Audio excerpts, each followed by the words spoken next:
Mesdames, Messieurs, bonsoir et merci de suivre les programmes de Walf TV. Merci de suivre votre émission Duel. Comme chaque semaine, donc, nous avons le plaisir de ce plateau pour analyser, décrypter les faits saillants et marquer l'actualité politique de la semaine. Au menu donc de ce numéro, nous allons donc continuer toujours sur la lancée de l'élection présidentielle de 2019. Le prétexte, c'est tout simplement donc ce débat auquel invite donc le chef de l'État, tous les partis politiques, même de la société civile, pour débattre de certaines choses qui concernent le Sénégal. Il dit d'ailleurs qu'il n'écarte aucun sujet ne sera tabou, ce qui amène certains observateurs à penser que cette fois-ci, il s'agira de poser sur la table des questions comme les réformes institutionnelles, parce que tout simplement, certains estiment que nous devons pouvoir un peu revoir le calendrier électoral, mais surtout supprimer certaines institutions, ce qui amène même certains à demander si on ne va pas vers la suppression de l'Assemblée nationale, mais ce n'est pas la suppression, la dissolution, autant pour moi, mais seulement pour dissoudre l'Assemblée actuellement, il faudrait passer pour coupler les élections législatives et les locales, il faudrait donc passer forcément par deux choses, soit dissoudre l'Assemblée, c'est-à-dire écouter le mandat des députés, ou bien donc prolonger le mandat, ce qui donc nécessite forcément donc une discussion, un dialogue comme l'a eu avec le chef de l'État. Nous allons aussi donc parler de ce nouveau gouvernement que le président de la République va former sous peu, et ce sera donc pour demander quelles sont les attentes, les priorités et même les profils de ceux qui seront donc appelés à présider aux destinées du Sénégal avec le président Macky Sall. Pour ces questions, nous avons le plaisir de recevoir ce plateau de responsables politiques. Là, c'est M. Ousseynou Diallo. Il est membre de l'APR, responsable politique dans la zone de Rufisque. C'est ça. M. Diallo, bonsoir. Bonsoir Georges, bonsoir cher mon co-débatteur. Voilà, vous l'avez déjà présenté. Alors, votre co-débatteur s'appelle M. Cheikh Wade. Il est membre du Parti démocratique sénégalais, membre donc de la Fédération nationale des cadres libéraux. M. Wade, bonsoir. Bonsoir M. Georges et bonsoir à mon co-débatteur M. Diallo. Voilà. Bonsoir également à tous les Sénégalais qui nous suivent. Merci. Alors, M. Diallo, donc, comme je l'ai annoncé donc, dans le menu, nous allons donc vers... le président de la République a lancé un appel au dialogue à tous les Sénégalais, à tous les candidats qui étaient en compétition avec lui, mais aussi à tous les Sénégalais qui veulent travailler avec lui. Alors, ce dialogue-là, si aujourd'hui vous étiez appelé aujourd'hui, M. Diallo, à définir les termes de référence, qu'est-ce que vous allez mettre en priorité? Merci, Georges. Effectivement, comme vous l'avez dit, Son Excellence, le président de la République,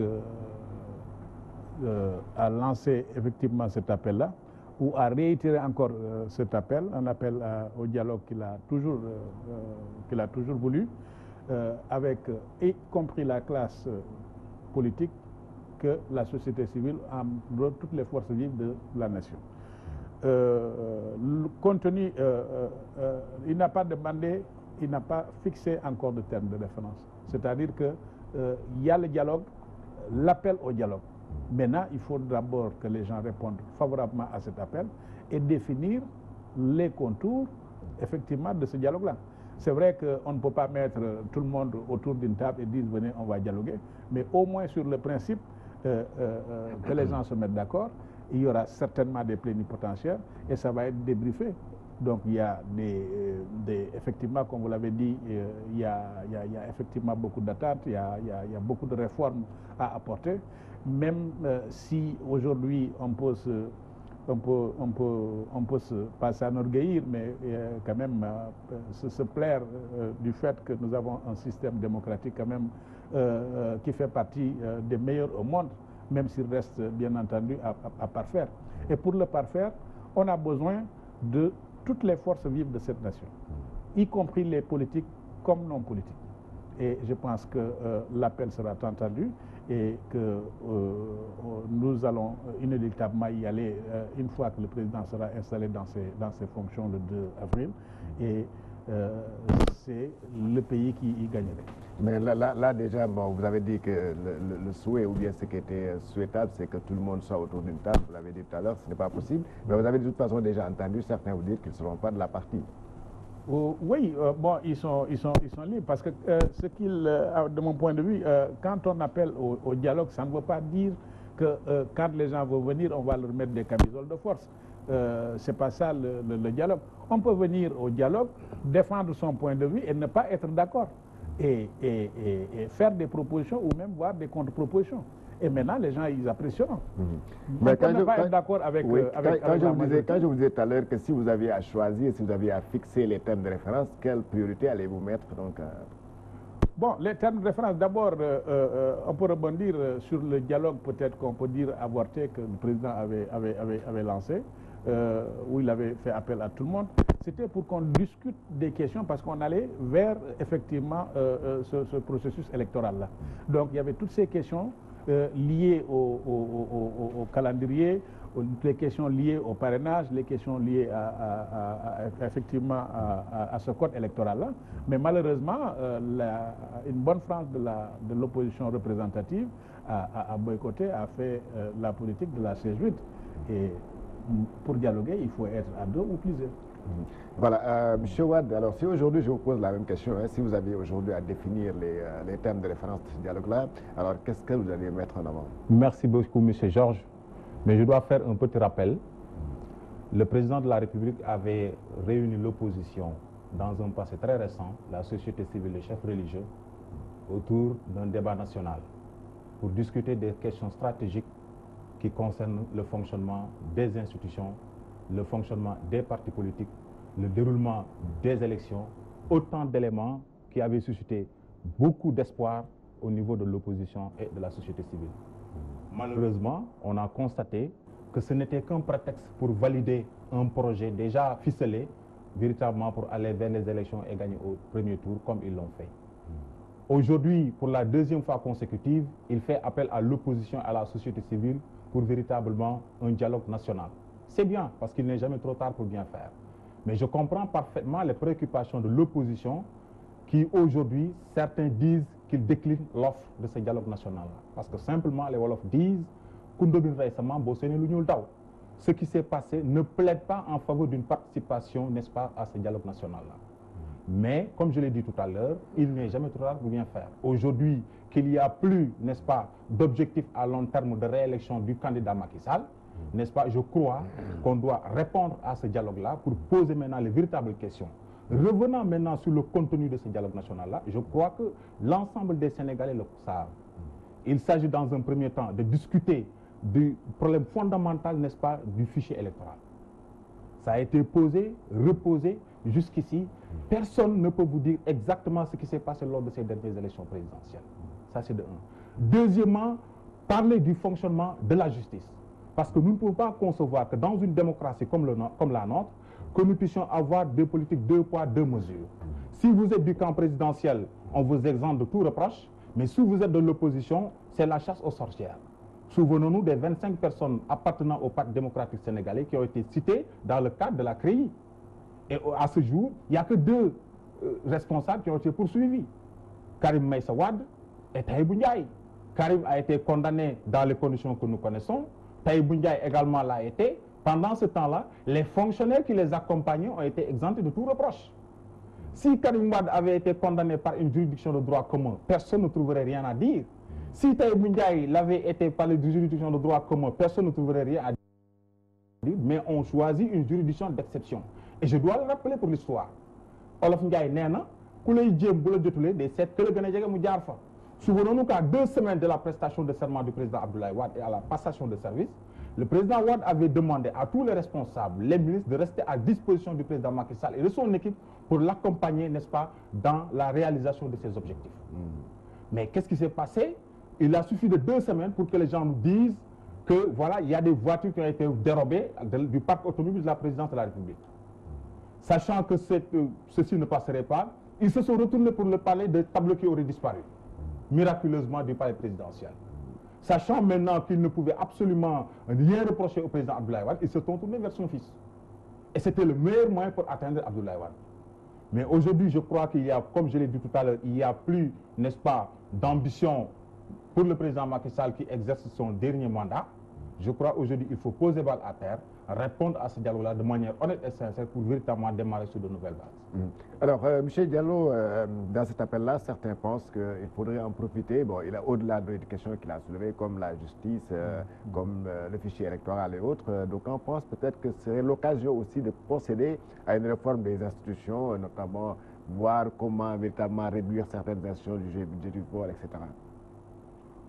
Bon, et même parler du couplage des élections, s'il y a lieu de coupler les élections. De toute façon, là, comme je l'ai dit à l'entame de mon propos, s'il y a lieu de coupler les élections, il y a deux possibilités. C'est-à-dire soit on écoute le mandat des députés ou bien on le prolonge. De toute façon, les locales sont prévues en décembre. Donc si on doit coupler les législatives aux élections locales, on va forcément procéder donc à la dissolution de l'Assemblée nationale. Alors que pensez-vous de tout cela? Oui, bon, tout ça, c'est des spéculations. Moi, je pense que nous sortons d'une élection, une élection présidentielle, qui est le rendez-vous d'un homme avec son peuple. Et nous avons vu comment ça s'est passé. Tout à l'heure, Cheikh Wade disait qu'il y a eu des problèmes dans le fichier. Moi, je dis que qui veut accuser son chien de rage, qui veut tuer son chien l'accuse de rage. Moi, je pense que le processus électoral, le processus démocratique au Sénégal ne souffre d'aucune irrégularité. C'est vrai qu'il peut y avoir des erreurs matérielles ou quelques manquements ou quelques failles, parce que l'erreur, elle est humaine. Mais je pense que depuis l'enrôlement dans les commissions, il y a des représentants de chaque parti politique. Il y a l'administration et il y a les représentants de chaque parti politique, et qui ont la latitude de vérifier et de contester l'inscription d'un citoyen sur les listes électorales. Ils ne le font pas, c'est le cadet de leurs soucis. Et quand les listes sont proclamées provisoirement, et il y a la phase contentieuse qui est ouverte, personne ne s'en occupe pour voir si tel est inscrit, si tel n'est pas inscrit. C'est à la dernière minute que tout le monde rue dans les bracards pour dire oui, on a un fichier, on a deux fichiers, on a trois fichiers. Parce que moi, je pense que le fichier électoral, c'est un fichier national qui renferme des données des citoyens. Et c'est un fichier qu'on ne peut pas laisser traîner dans la rue. La loi l'encadre. C'est remis aux candidats à l'élection présidentielle à une date bien définie dans le code électoral. Et je pense que ça a été fait.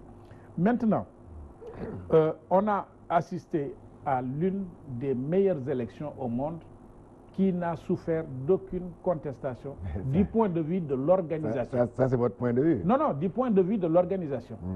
Alors, le matériel électoral était sur place à temps, les bulletins, tout le matériel était au complet. Vous n'avez jamais entendu dans l'une des radios ou des télévisions dans votre département Rufisque, il n'y a pas eu de contestation, qui ont relayé le déroulement du vote le jour du scrutin pour dire qu'il n'y a pas de bulletin ici, il n'y a pas d'urne ici, ou il y a l'assesseur qui n'est pas là, ce bureau n'a pas ouvert. Tous les bureaux ont ouvert à temps et ont fermé à 18 h. Et personne n'a fait le moindre reproche au ministre de l'Intérieur, que tout le monde salue et qui a bien organisé et pourtant qui était tant décrié. On a vu que du point de vue de l'organisation matérielle, c'est parfait. Maintenant, il y a aussi des observateurs, aussi bien nationaux qu'internationaux, qui ont suivi le processus de bout en bout et qui ont donné leur avis sur le déroulement de l'organisation.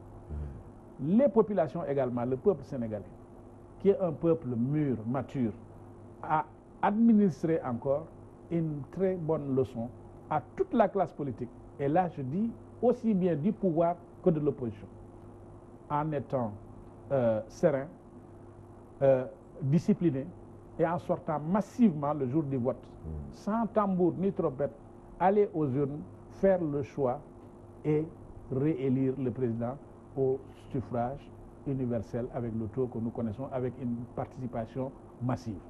Donc là, je pense qu'il n'y a aucun reproche.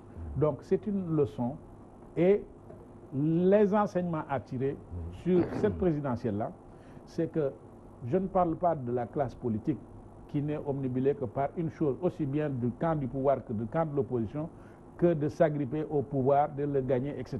Non, mais c'est le peuple en dernier ressort qui a décidé. Et qui a choisi. Et il y a un autre enseignement fort à tirer sur cette présidentielle-là, c'est que le peuple sénégalais a montré que nous avions un système démocratique fiable et qu'ils ont foi à ce système démocratique-là et qu'ils ont foi aussi à nos institutions.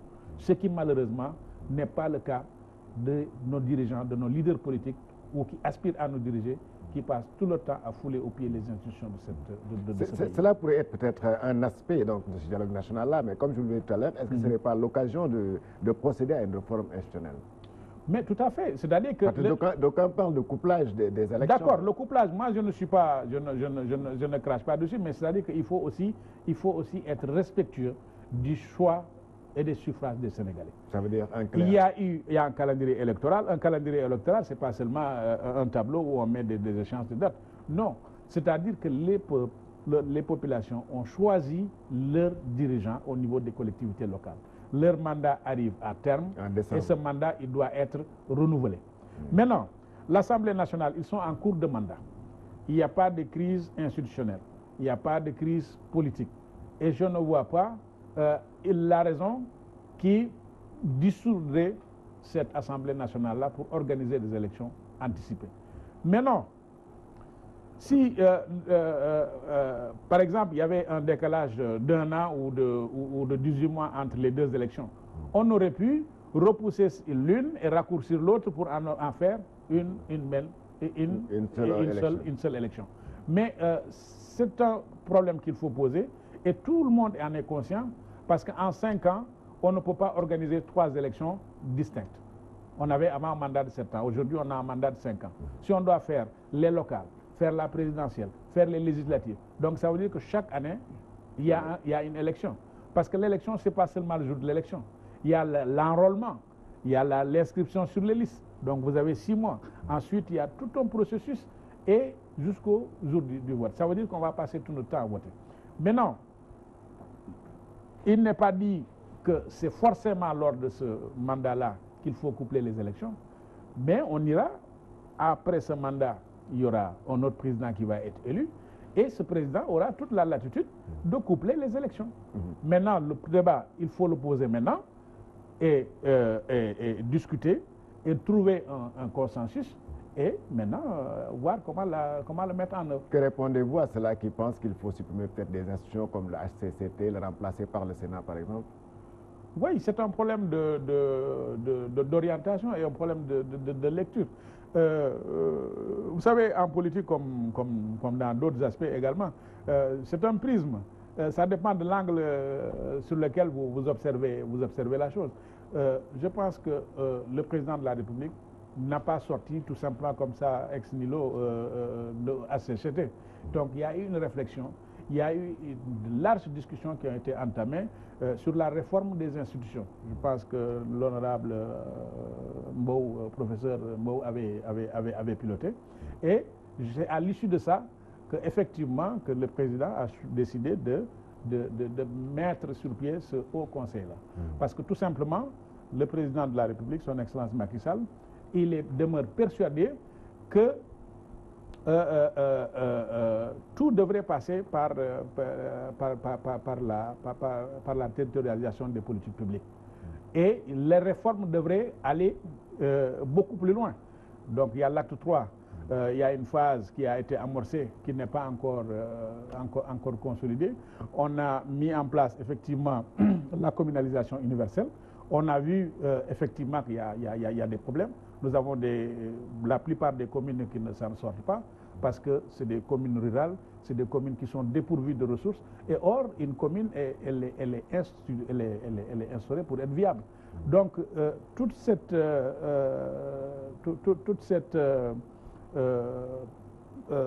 comment on appelle ça, politique, aujourd'hui, il y a l'administration qui est mise en place. Mais derrière, ce qui doit l'accompagner, ce qui doit le porter, c'est ça qui reste.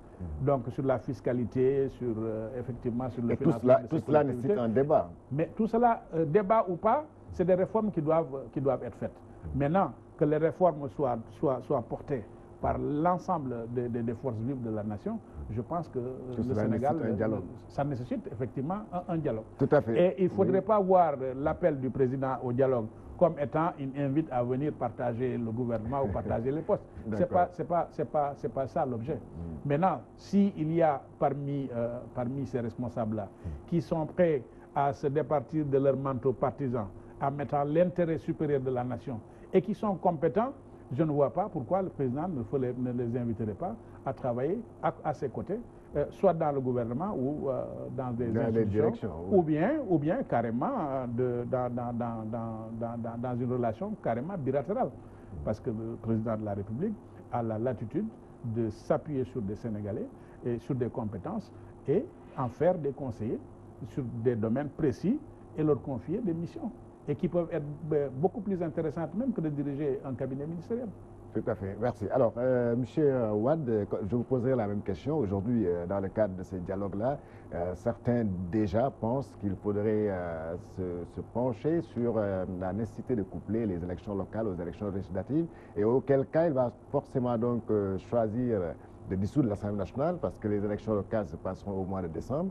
Donc, si on doit coupler ces élections-là, il y a forcément lieu de dissoudre l'Assemblée nationale, qui en tout cas doit survivre encore pour quelques 2 ou 3 ans, ou bien prolonger le mandat des élus locaux que sont donc les maires et autres. Alors tout ça devait être mis sur la table lors de ce dialogue-là. En tout cas, c'est l'avis de certains. Tout à fait, absolument, Georges. Moi, je crois que c'est vrai qu'il y aura des instances beaucoup plus habilitées pour discuter de ces questions liées au couplage, à la dissolution, n'est-ce pas, de l'Assemblée nationale. Mais moi, je crois qu'aujourd'hui, il est arrivé un moment où il faut que les Sénégalais sachent qu'il y a un temps pour faire de la politique et il y a un temps pour travailler. Voyez-vous, dans ce pays-là, depuis quelque temps, il n'y a pas une seule structure de l'État qui fonctionne normalement comme il se doit. Tous les gens étaient sur le terrain pour faire de la politique, même les hauts fonctionnaires de l'État, qui devaient rester au service de la République, au service des populations. Et aujourd'hui, quand on parle de remaniement ou d'un nouveau gouvernement, la plupart des gens qui étaient sur le terrain pour faire de la politique sont en train de chercher des pseudo-marabouts pour se faire élire ou en tout cas pour se faire coopter dans un gouvernement ou dans une direction. Voyez ce que cela fait. Alors, si on doit passer d'une élection présidentielle à une élection, n'est-ce pas, pour l'Assemblée nationale et des élections législatives, comment ça s'appelle, des élections locales, voyez ce que cela fait en termes de temps, en termes de gains au niveau financier. Le Sénégal ne peut pas passer tout son temps à organiser des élections, à dépenser autant d'argent et à laisser en rade le fonctionnement des institutions de la République. Il arrivera un moment où les gens doivent s'asseoir effectivement, et moi je plaide pour la dissolution pure et simple de l'Assemblée nationale.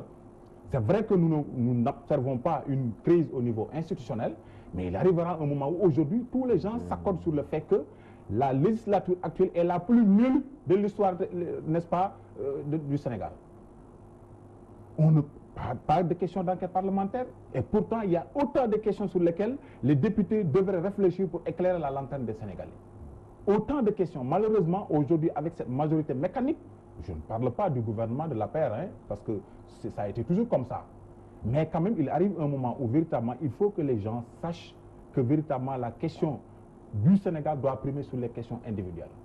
Je crois que donc, dans ce sens-là, il faudrait dissoudre l'Assemblée nationale, coupler les élections et législatives et locales pour que les gens puissent automatiquement se remettre au travail et essayer ensemble de redresser ce tableau rouge, n'est-ce pas, qu'affiche le Sénégal.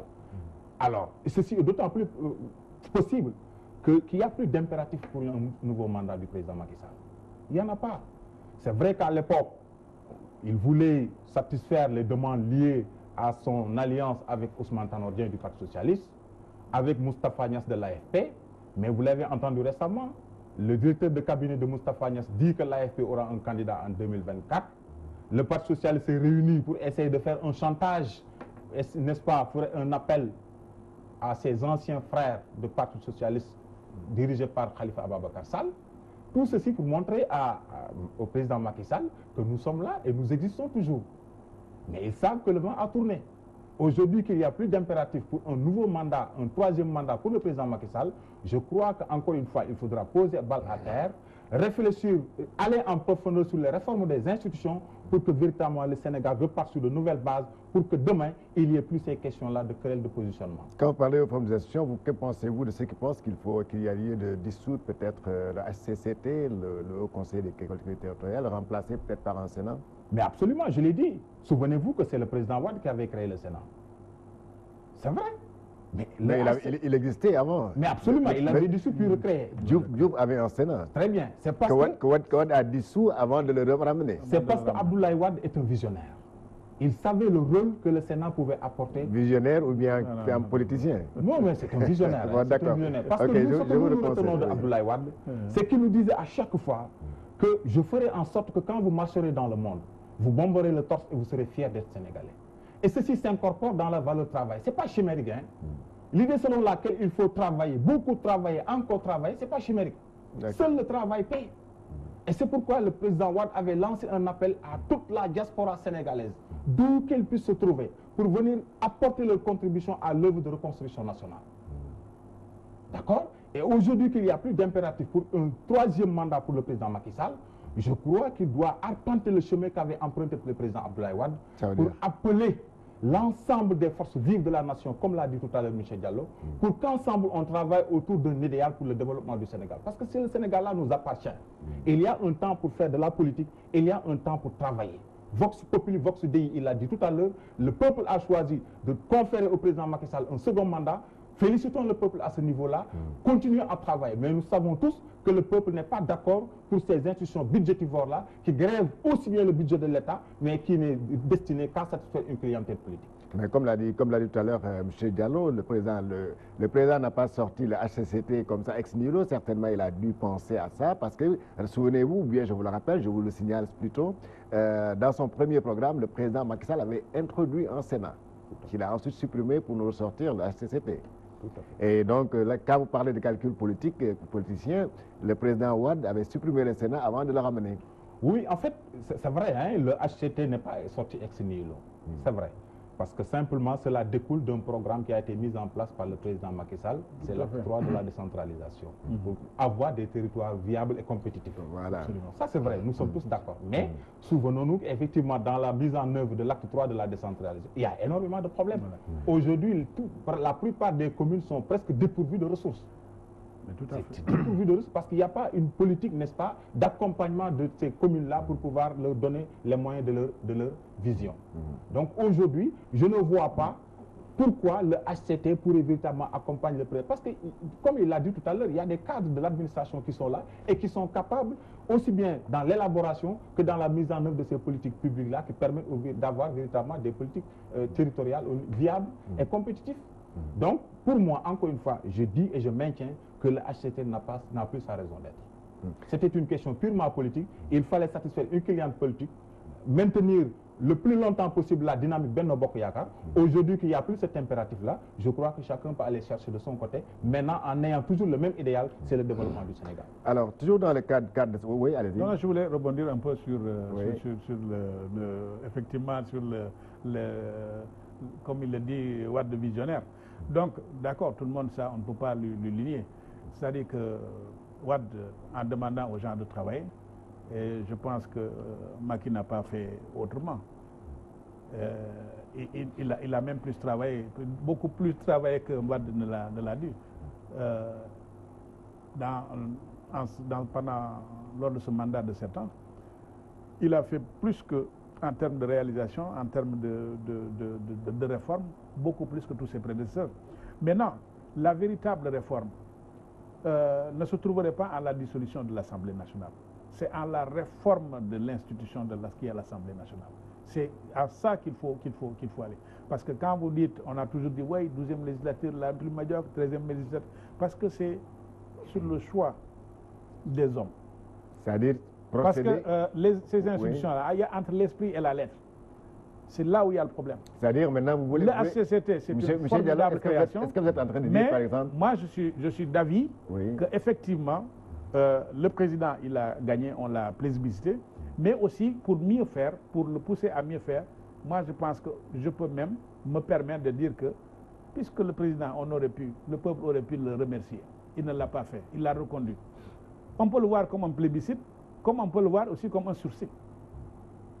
Moi je le verrais bien comme un sursis, pour permettre au président de faire mieux qu'il l'a fait lors de son premier mandat. Alors, ces changements qui sont attendus, il y en a effectivement, tant du côté du pouvoir que du côté de l'opposition. C'est vrai que l'opposition... On en reviendra. D'accord. On en reviendra. Mais tout à l'heure, quand vous avez parlé de réformer l'institution, pas de dissoudre l'Assemblée, mais de réformer l'institution, certains, par exemple, proposent d'ailleurs de changer le système d'élection des députés. Par exemple, là, si aujourd'hui, on en arrive à dire que voilà, les députés sont les députés du président, ils ne sont pas des députés du peuple parce que tout simplement, ils ont été élus sur un système qui fait que, voilà, c'est le choix du président qui prime sur la décision même du peuple. D'accord, là, c'est les listes. Il y a les députés, donc c'est une élection mixte. Donc, c'est vrai, c'est des listes, mais il y a des élections au niveau circonscription électorale et une liste nationale. La majorité bon, là aussi, il faut le voir, c'est des options. Vous prenez le cas d'Israël, c'est des pays où vraiment où le régime est en perpétuelle instabilité. Parce que quand on fait la proportionnelle intégrale, effectivement, pour avoir un système stable, parce que aussi avoir un système démocratique, si on n'a pas une stabilité du pays, ça n'a pas de sens. Et tout à l'heure, quand je parlais de réformer l'institution, vous voyez, l'Assemblée nationale, c'est là où on vote les lois, c'est là où on les élabore. Maintenant, s'il faut envoyer dans cette assemblée-là des gens qui ne savent même pas ce que c'est qu'une loi, qui ne peuvent même pas... Ou bien une proposition de loi. Donc, pour proposer une loi, il faut la connaître, il faut savoir ce que c'est qu'une loi. Bon, on a des gens, malheureusement, qui ne sont pas instruits. Il y a d'autres qui sont instruits, mais qui n'ont pas le profil à l'emploi. Moi, je pense que dans l'une des réformes majeures de cette institution-là, c'est de trouver le profil des gens qu'il faut envoyer à l'Assemblée nationale. Et que même après être élu, qu'on puisse vérifier est-ce que effectivement ce candidat-là qui est malgré tout passé, est-ce qu'il remplit est-ce qu'il répond aux critères? Parce que ça ne sert à rien d'avoir une majorité à l'Assemblée alors que vous avez des députés qui sont là en train de passer tout le temps à applaudir ou à dormir. Et on l'a vu malheureusement, même dans cette 13e législature-là, tout ce qui était décrié dans la précédente, on a vu que... Certainement que si on vous invite, M. Donc au niveau du HCCT aussi, l'idée a été formidable, mais en termes de production, qu'est-ce qui a été fait? Est-ce que les gens ne sont pas là en train de se crêper les sillons? Hein? On a même, pour éviter de polémiquer, des gens qui ont renoncé à leur fonction. Parce que tout simplement on leur avait désigné, parce que compte tenu de leur expérience, compte tenu de leur parcours, on savait penser qu'ils pouvaient booster, accompagner. Mais malheureusement, la classe politique elle-même doit être réformée. Parce qu'on ne fait que du haut-toi que je m'y mette. Souhaitons que vous soyez appelé au dialogue et que vous posiez ces conditions-là, notamment sur les critères des députés, les choix des prochains députés. Alors, M. Wade, votre point de vue? Oui, en fait, pour le profil des députés, je suis tout à fait d'accord. Je crois que c'est le mode d'élection qui doit changer, le choix même du candidat qui doit plutôt que de dissoudre l'Assemblée, c'est plutôt de poser sur la table le critère d'élection des députés. Ma vision sur la dissolution de l'Assemblée nationale découle du fait que nous ne pouvons pas passer tout notre temps à organiser des élections, compte tenu du temps que cela nous coûte et son impact sur les finances publiques. C'est ça. Mais dans ce cas-là, M. Wade, vous savez, le mandat des maires, des élus locaux arrive à terme en décembre. Tout à fait, tout à fait. Donc si vous parlez de dissoudre l'Assemblée nationale, c'est-à-dire forcément vous êtes en train de dire que voilà, on va rapprocher donc l'élection, les législatives au mois de décembre. Absolument, absolument. On va coupler les élections, on va rapprocher, organiser et puis ça ou bien en tout cas, pas forcément au décembre, pas forcément au mois de décembre. On ne peut pas, même en cas de cumul, on ne peut pas organiser l'élection en décembre. Maintenant, il y a deux choses. Voilà, c'est ça. Il y a deux choses qui vont se passer. Cumul, on peut même projeter de les organiser en fin 2020. Mais est-ce qu'en ce moment-là, est-ce qu'il faut prolonger le mandat des maires ou bien carrément, une fois que le mandat est arrivé à terme, se mettre d'accord, trouver des fonctionnaires et les mettre mettre des délégations spéciales. En attendant d'organiser l'élection présidentielle. Maintenant, là aussi... il faut discuter. Voilà, il faut forcément dialoguer parce que le président ne pourra pas s'enfermer dans sa chambre et dire que voilà ce que je propose sous l'Assemblée. Donc tout dépend, n'est-ce pas, du contenu du dialogue. Absolument. Oui, mais ça, c'est pourquoi je dis que ça, c'est des questions, c'est des questions essentielles, n'est-ce pas? Très bien. Ce qu'il faut éviter pour ne pas revivre les situations que nous vivons jusqu'à maintenant, c'est l'approche selon le programme. Que le président se réunisse avec quelques personnes dans son bureau, n'est-ce pas, prenne des décisions et venir l'appliquer au niveau des populations. C'est cela qu'il faut éviter. C'est pour éviter cela qu'il dit qu'il appelle tout le monde au dialogue. C'est pour éviter ça. Et c'est pas gratuit aussi. C'est pourquoi je dis le fait qu'il ait fait une invite à ces deux présidents. Justement. Je dis, s'il n'y a pas anguille sous roche, véritablement, si nous sommes sincères dans nos propos, il faut aller répondre à ce dialogue-là. Parce que moi, la politique de la chaise vide, je n'ai jamais cautionné. Parce que vous ne pouvez pas vous mettre sur un plateau de télévision, dans un studio de radio, dire que je ne suis pas d'accord, alors quand on vous a convoqué, vous n'étiez pas venu. Alors maintenant, c'est argument contre argument. Si le président vient avec son équipe, il pose des arguments, il appartiendra à l'opposition, à la société civile, en tout cas des personnes ressources, d'apporter leur contribution pour alimenter le débat. Maintenant, si au sortir de ce débat-là, les gens voient effectivement que le président n'était venu que pour satisfaire un intérêt personnel ou un intérêt d'un camp, en ce moment-là, les gens pourront sortir et dire que voilà, on nous a appelés, nous avons répondu, mais malheureusement, voilà ce qui s'est passé. Et les populations vont... Voilà, justement, le peuple va arbitrer. Mais vous, au niveau du PDS, on vous soupçonne de vouloir en tout cas négocier ou bien poser sur la table les critères ou bien la condition de la libération, de l'amnistie de Karim Wade. Non, nous, on n'a jamais posé de conditions. Le PDS a toujours été constant dans sa démarche. Je dois simplement préciser que je ne suis pas mandaté aujourd'hui par le Parti démocratique sénégalais pour venir sur ce plateau-là, mais c'est le militant du Parti démocratique sénégalais et le citoyen qui parle. Et je connais énormément de choses pour avoir côtoyé le président Abdoulaye parce que j'ai été pendant 2 bonnes années le chargé des affaires académiques des étudiants haïtiens et je communique souvent avec lui. D'accord? Donc, le PDS a toujours gardé cette constance. Souvenez-vous qu'à la veille des élections, le président Wade avait dit qu'il ne pouvait pas participer à ce genre d'élection pour la bonne et simple raison que toutes les conditions étaient réunies pour que le président Macky Sall passe au premier tour. Les gens ne l'avaient pas écouté, ou en tout cas ne l'avaient pas entendu. Ce qui s'est passé, c'est passé.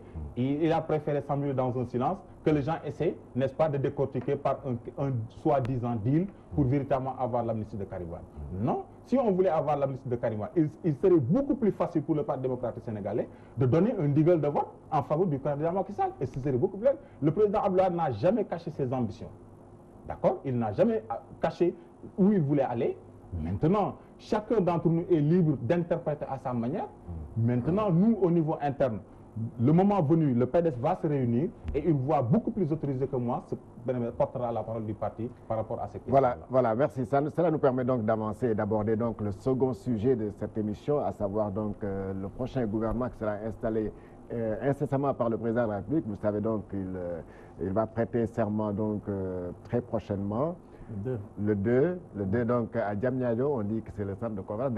J'aimerais bien savoir, M. Diallo, pourquoi on a choisi Diamniadio en lieu et place de certains autres, pourquoi pas le stade, au lieu d'aller déplacer les Sénégalais là-bas. Bon, vous allez répondre. Alors, dans ce nouveau gouvernement-là, il y a beaucoup d'attentes nécessairement, parce qu'il y a beaucoup de Sénégalais qui attendent. Il y a beaucoup le président a fait le tour du Sénégal, a fait des promesses à beaucoup de Sénégalais.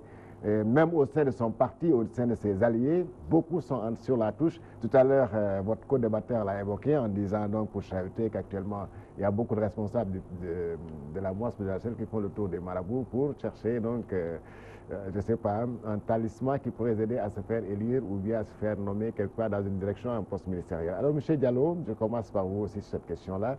Quelles sont vos attentes? Aujourd'hui, vous devez définir les profils des futurs ministres. Oui, je disais tantôt, les attentes sont énormes, tant du camp du pouvoir que du camp de l'opposition. Parce que c'est les attentes des populations. Le président de la République a été réélu, avec très largement d'ailleurs, 58,26%. Tout simplement parce que il est beau, il est là, il faut le remettre. Non. Parce qu'il ne faut pas oublier, il faut toujours garder à l'esprit que Macky Sall a toujours été le président de l'espoir. Et c'est de l'espoir que les gens nourrissaient envers lui en 2012 qui a fait qu'on l'a plébiscité en 2012. En 2019, cet espoir est toujours là et demeure là. Je disais à quelqu'un que le président de la République, certes, a un bilan assez élogieux qui a contribué à sa réélection. Mais ce bilan-là, quel que soit ce bilan, il ne peut contribuer qu'en partie à sa réélection. Parce que le bilan, Abdoulaye Wade en avait en 2012, mais on ne l'a pas réélu. Parce que c'est nécessaire, mais ce n'est pas suffisant. Parce qu'il faut encore voter et pour les réalisations et pour notre avenir. Et c'est effectivement parce que, encore, son Excellence, le président Macky Sall, est un président qui nous rassure pour ce proche avenir, pour ces 5 ans. Avant l'élection déjà, vous savez, le plan Sénégal émergent, c'est notre projet, c'est notre programme. sur la base duquel il a été réélu. Et avant sa réélection, la deuxième phase, il a réussi à la boucler en trouvant tous les financements nécessaires. Donc ça veut dire qu'il a la confiance et les gens ont encore espoir qu'il fera encore beaucoup plus qu'il n'en a fait en 7 ans. Mais la demande sociale, elle est là. Elle est encore là. Tout n'est pas rose. Et nous avons encore nos péchés d'Israël qu'il va falloir extirper. Tout n'est pas rose chez nous.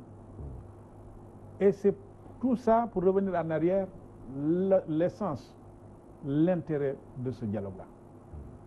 Parce que même si Macky Sall a été réélu, il y a des lacunes, il y a des choses à expliquer, il y a des choses dans la gouvernance qu'il faut changer. Il y a les équipes également, les hommes qui animent ces équipes-là. Il y en a qu'il faut changer, qu'il faudra changer nécessairement. Et on va inéluctablement vers ça.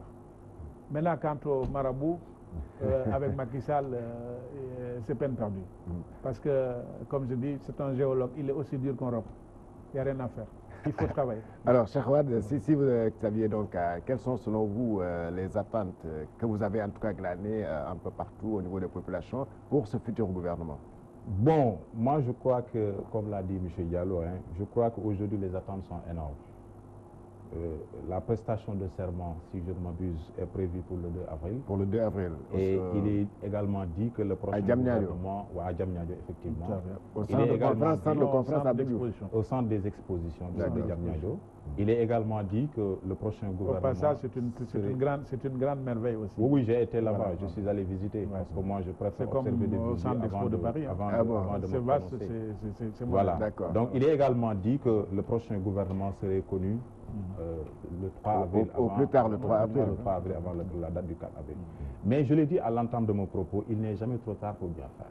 Le président Macky Sall, dès l'accession au pouvoir, nous avait promis 25 ministres. C'est vrai, nous comprenons que pour satisfaire une clientèle politique, en tout cas pour honorer une parole des engagements qu'il avait pris vis-à-vis, n'est-ce pas, de la coalition Benno Bokk Yakaar, il fallait élargir pour ne pas créer des frustrations. Mais qui dit choix, dit élimination forcément. Il faut voir aujourd'hui la meilleure manière de traduire en actes concrets les aspirations du peuple sénégalais. Donc pour moi, il est aujourd'hui temps pour que le président Macky Sall, n'est-ce pas, mette sur place un gouvernement de 25 ministres ou au plus de 30 ministres pour pouvoir traduire en... Parce que peu importe le nombre de ministres, c'est l'efficacité qui compte. Il faut mettre les gens qu'il faut à la place qu'il faut. Aujourd'hui, nous sommes tous convaincus qu'il y a des gens qui sont aujourd'hui nommés ministres, mais qui en réalité ne sont pas en mesure de traduire en actes concrets la vision du président de la République. Ça c'est clair. Et je crois que c'est vrai, il en a parlé tout à l'heure, le dialogue national ne doit pas être un prétexte pour un gouvernement d'union nationale, ou en tout cas un gouvernement pour le partage du gâteau. Mais je crois que dès l'instant que le président Macky Sall penche véritablement pour ouverture vers l'opposition, vers la société civile, il est aujourd'hui temps, n'est-ce pas, de faire appel à toutes les compétences de ce pays-là pour véritablement installer définitivement le Sénégal. Mais là, il risque de dépasser, s'il respecte ce que vous êtes en train de dire là, il va dépasser un gouvernement de 25 ministres. Il ne s'agit pas d'être ministre pour être productif. L'essentiel, c'est d'être à la disposition et au service de la République. On peut être au service de la République dans n'importe quelle station. Moi qui vous parle aujourd'hui, je suis fonctionnaire de l'État, mais je suis au service de la République depuis une quinzaine d'années. D'accord? Là où je suis, je m'efforce chaque jour de faire en sorte que la vision du président de la République, dans le domaine qui me concerne, soit traduite en actes concrets au service des populations. Et c'est cela qu'on entend avec chacun d'entre nous. Même mon parent qui est là-bas du côté de Kerbaka, n'est-ce pas? Si on lui donne la possibilité, n'est-ce pas, de cultiver la terre et de vendre le produit, n'est-ce pas, de son labeur, mais écoutez, il va forcément se sentir ragaillardi et, n'est-ce pas, intégré dans les préoccupations du gouvernement. Voilà ce dont je parle.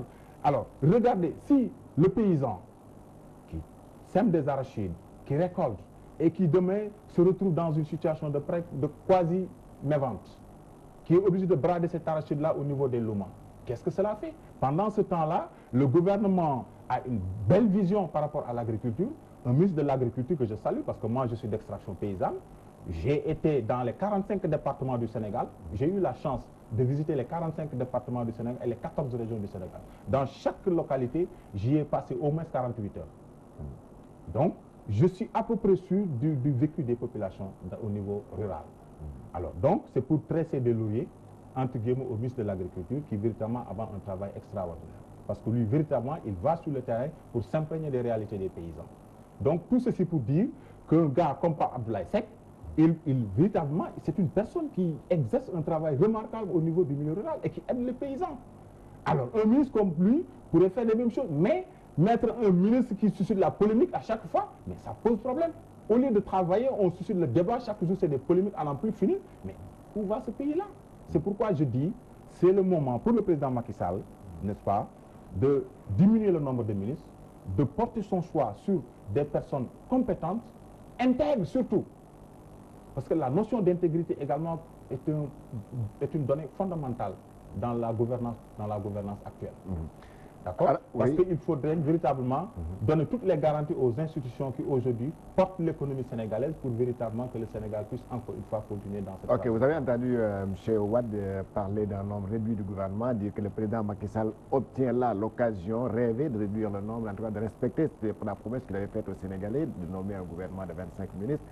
Là où d'autres observateurs pensent qu'il y a lieu aujourd'hui de mettre à côté la couleur politique et de miser sur les compétences pour ce nouveau gouvernement. Oui, tout à fait. Bon, je pense que le président de la République, dès la proclamation officielle des résultats, s'est exprimé. Il n'a pas attendu son investiture pour donner quand même des signaux forts sur les attentes des populations. Il l'a dit et il l'a réitéré. D'accord, il sera le président de tous les Sénégalais parce qu'il sait qu'effectivement, il y a une bonne... 42% de la population qui n'a pas voté pour lui. Et il a dit qu'il va décrypter ces messages-là. Et il y a 40% d'électeurs qui ne se sont pas déplacés pour aller aux urnes. Ce n'est pas à négliger. Et moi, j'ai l'habitude de dire qu'avec même 58%, ce plébiscite, tous ces 58% méritent d'être décortiqués. Tous ne sont pas des partisans du président de la République. Il y en a qui ne sont pas des partisans du président de la République, qui émargent dans d'autres formations politiques ou qui ne sont même pas politiciens.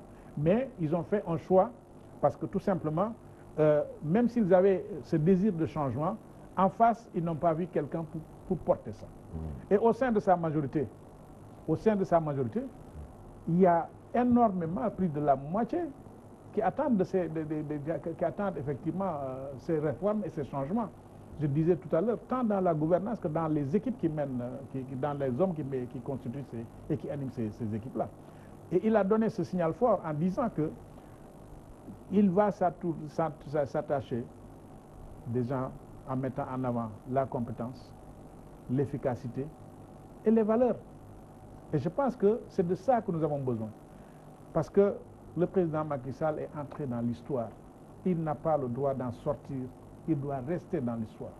Et là, ce mandat-là, c'est un mandat pour lui de faire du Sénégal ce qu'il a toujours souhaité. Étant donné que c'est son dernier mandat. C'est son dernier mandat.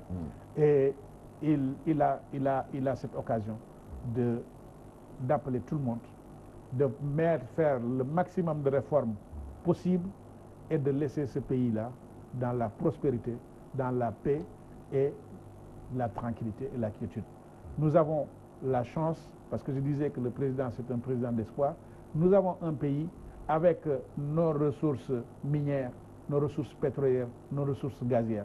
Et c'est le peuple entier qui doit en bénéficier, qui doit en profiter, pour que son slogan, le Sénégal de tous pour tous, ne soit pas qu'un slogan vain.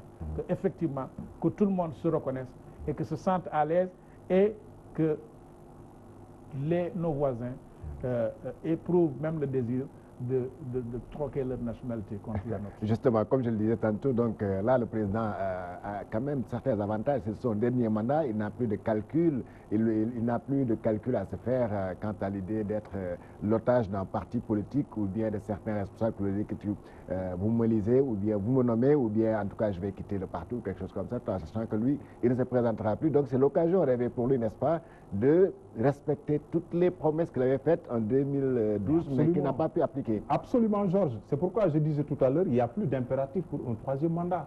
Donc il doit être à l'aise aujourd'hui pour traduire en actes concrets la vision qu'il avait au départ. Souvenons-nous de la vision dantée du président. Et peut-être que l'entourage Mais lui, aujourd'hui, il a les coups des franches. Il ne devrait pas penser à son entourage. Il devrait plutôt écouter et entendre la voix du peuple. Mais il l'a promis, hein?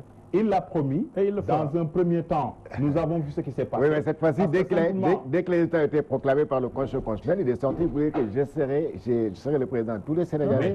Et que là, bon, voilà, il devra décrypter il est allé même plus loin. Il va décrypter les résultats. Pour tous et un Sénégal de tous. Voilà. Et je crois que les 48% dont il a parlé tout à l'heure ne doit pas être passé sous silence. Il doit écouter et entendre la voix de ces 40% qui ne sont pas déplacés. Il y a les 40% qui ne sont pas déplacés. D'accord. Il y a 42% qui n'ont pas voté pour lui. Il faudrait et dans les 58%, il y en a qui ont voté pour lui, mais qui lui ont donné un sursis. Très bien, c'est ça. Donc, il doit écouter et entendre la voix de son peuple. Aujourd'hui, le peuple a soif de changement au niveau institutionnel. Et il avait bien compris lors de son premier mandat. C'est pas pour rien qu'il avait demandé une étude élargie avec le professeur Amadou Mokhtar Mbow sur la réforme des institutions. Il avait compris que le peuple avait soif de changement. Qu'est-ce qu'il n'a pas mais c'est justement pour des considérations politiques, parce qu'il est justement otage, parce qu'il était également imbu de sa personnalité pour dire « je ne le fais pas ». J'ai demandé qu'on me fasse une étude, je choisis ce qui me plaît. C'était juste dans une logique de réélection. Mais aujourd'hui que la réélection est actée, je crois qu'il n'y a plus d'impératif. Il ne doit plus être l'otage d'un groupe mû par des intérêts personnels, mais il doit être l'otage du peuple. Parce que la voix du peuple doit être écoutée et entendue. Aujourd'hui, le peuple a besoin de changement. Le peuple dit que véritablement le gouvernement est pléthorique, il faut diminuer le nombre de ministres. Le peuple dit nous avons une justice inéquitable, il doit écouter et respecter la séparation des pouvoirs. Le peuple dit il doit y avoir l'indépendance dans la magistrature, il doit écouter et quitter, n'est-ce pas, le Conseil supérieur de la magistrature. Le peuple dit nous n'avons pas besoin d'un terre, il doit écouter et créer la ligne ferroviaire Dakar-Bamako pour que les populations puissent vaquer tranquillement à leurs occupations. Et c'est pas trop tard quand même de parler de suppression. Le terre est déjà... Non, enfin, le terre est déjà engagé, oui, mais... réceptionné, pas encore inauguré, réceptionné, mais dans un futur, il pourrait peut-être penser à rallonger. Mais je crois que ce qui est fait est fait. L'argent est déjà décaissé, à nos frais malheureusement, mais il faut renégocier peut-être ce qui nous lie avec, n'est-ce pas, les concessionnaires Alstom et revoir dans quelles conditions véritablement le Sénégal pourrait bénéficier des dividendes de cette ère-là. Oui, M. Diallo, vous l'avez écouté? Oui, mais tout à fait. C'est-à-dire que c'est des investissements, c'est-à-dire qu'il y a tout... C'est-à-dire que ça également, ce mandat-là, le président devra faire des investissements prioritaires quand même. Non, mais il n'y a que des investissements prioritaires. D'accord. Vous savez, le pays... Donc, quand vous dites prioritaire, parce que là, certains Sénégalais ne sont pas convaincus par certains investissements. Hein. Bon, ils sont nombreux d'ailleurs. Ils sont nombreux, c'est à partir de leur position. C'est-à-dire que le terre, ça a été discutable. Certains ont dit oui, il fallait faire ça ou plutôt ça. Mais le président a fait un choix, parce que quand même c'est lui qu'on a suivi, le président de la République. Tout à fait. Donc c'est un choix qui a été fait, et c'est un choix, à mon avis, c'est vrai qu'il est onéreux, mais il est utile et important. Alors, parce qu'il ne faudrait pas aussi continuer à rester sans infrastructure de pointe, sans équipement de pointe. Quant au chemin de fer Dakar-Bamako, ce n'est pas un projet qui est abandonné, c'est un projet qui est en cours et tous les financements sont bouclés. Peut-être que vous n'avez pas l'information. Donc, et il y a l'autoroute, la côtière, effectivement, qui a été bouclée. La semaine dernière, ici à Dakar, il y a la BAD qui a donné son feu vert pour financer les 68 km jusqu'à Tivaouane. Vous avez effectivement, il a Touba qui est une opportunité extraordinaire pour irriguer tout le pays. Donc de Touba, on peut aller vers le Saloum, on peut aller vers le Fouta et rallier l'essentiel du pays. Vous avez la Transgambienne avec le pont. Donc le président de la République a fait énormément de choses. Et il a, dans tout, on peut les énumérer ici, tous les points, et il a toujours mieux fait que Abdoulaye Wade, en bien. Toujours mieux fait. Donc au niveau du nombre de ministres, vous êtes d'accord qu'il doit réduire quand même, les ramener à 5, à 25 Bon, comme il avait promis en 2012. Je ne vais pas discuter sur le nombre parce que c'est au président. Oui. Quant au profil et à la composition, c'est-à-dire qu'il a tout à l'heure, M. Wade a une idée, oui. Pour le profil, je pense que dans un gouvernement, on a besoin de politique, mais on a aussi besoin de technocrates. Si on a des politiques doublées de technocrates, c'est encore mieux. Et je pense que le président, il l'a dit et il a donné des signaux très forts et il a envie d'aller beaucoup plus vite. Et il ira beaucoup plus vite et beaucoup malheureusement, Cheikh Wade, ce qu'on remarque au Sénégal, c'est que on vous nomme ministre sous la casquette de technocrate. Alors 3 mois après, plus tard, vous allez prendre la carte du parti. Et c'est justement ce qui se passe aujourd'hui. Aller au niveau des ministères ou des directions, la plupart des hauts fonctionnaires qui étaient changés, traduits en actes concrets, n'est-ce pas, la politique de l'État, sont aujourd'hui des politiciens. Ils sont sur le terrain pour faire de la politique. Et aujourd'hui, je m'en désole, véritablement, l'homme politique, vous l'avez dit tout à l'heure, pense à sa réélection ou à une élection, alors que l'homme de développement, l'homme d'État pense à la prochaine génération. Je crois qu'aujourd'hui, il est temps pour que les gens qui seront choisis pensent plutôt à la nouvelle génération, à la prochaine génération, au lieu de penser à leur propre promotion, en tout cas à leur propre, n'est-ce pas, oui, mais c'est le cas du président. Il n'a pas pensé à son mandat, ni à ses mandats. Il a un objectif de 2035. En fait, au départ, c'est pas la prochaine génération. C'est ce qui explique les 90 ministres conseillers. C'est même aux générations futures. Mais aujourd'hui, encore une fois, qu'il n'y a plus d'impératif pour un autre mandat. C'est pas la génération à venir, mais les générations futures. Voilà, les générations futures. Je crois qu'aujourd'hui, comme il n'y a plus d'impératif à son niveau, il ne doit plus écouter ces gens-là qui ne sont mis encore une fois que par, n'est-ce pas, leur intérêt personnel. Vous les voyez, n'est-ce pas, ils profitent des antennes de télévision ou de radio pour dire, voilà, c'est moi qui ai permis au président de gagner à 60 ou à 70%. C'est pas vrai. Ça, c'est pas vrai. Ça, je ne suis pas d'accord. Et ça, je le dis haut et fort. Tout ceci pour mettre la pression sur le président le président dans cette victoire. Chacun d'entre vous. Mais il a été le principal acteur. Très bien. Maintenant, chacun essaie de tirer la couverture de son côté pour dire que c'est moi qui ai contribué, n'est-ce pas, au pourcentage obtenu par le président de la République. Cela aussi, c'est un moyen de se mettre en évidence. Le président de la République, lui, il le sait. Parce qu'un observateur averti, depuis 3 ans, tout le monde sait que le président lui-même a repris en main En tout cas, c'est tout ce qu'on lui souhaite. Donc, il y a son bilan qui a contribué fortement à sa réélection. Et aussi, il y a le désir de la stabilité et de la continuité qui a fait basculer aussi là. Donc personne on avait n'a le droit. En face une opposition effectivement qui faisait de la politique d'autre que je m'y mette, et malheureusement ça n'a pas Donc personne au sein de la mouvance présidentielle n'a le droit de dire que oui, la victoire est passée par moi. Non, ils peuvent le dire, mais ils ne l'ont pas réalisé. Entre le dire et le faire, c'est pas la même chose. Voilà, merci. Il me signale que le temps que vous étiez imparti est terminé. Merci donc à mes chers invités. Merci à Ousseynou Diallo. Je rappelle qu'il est responsable politique dans le département de Rufisque, membre de l'APR. Merci à M. Cheikh Wade, il est membre du Parti démocratique sénégalais, membre de la cellule des cadres libéraux.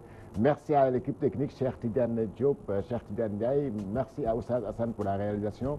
Merci aussi à vous, chers téléspectateurs. Excellent week-end avec les programmes de WALF TV. Merci.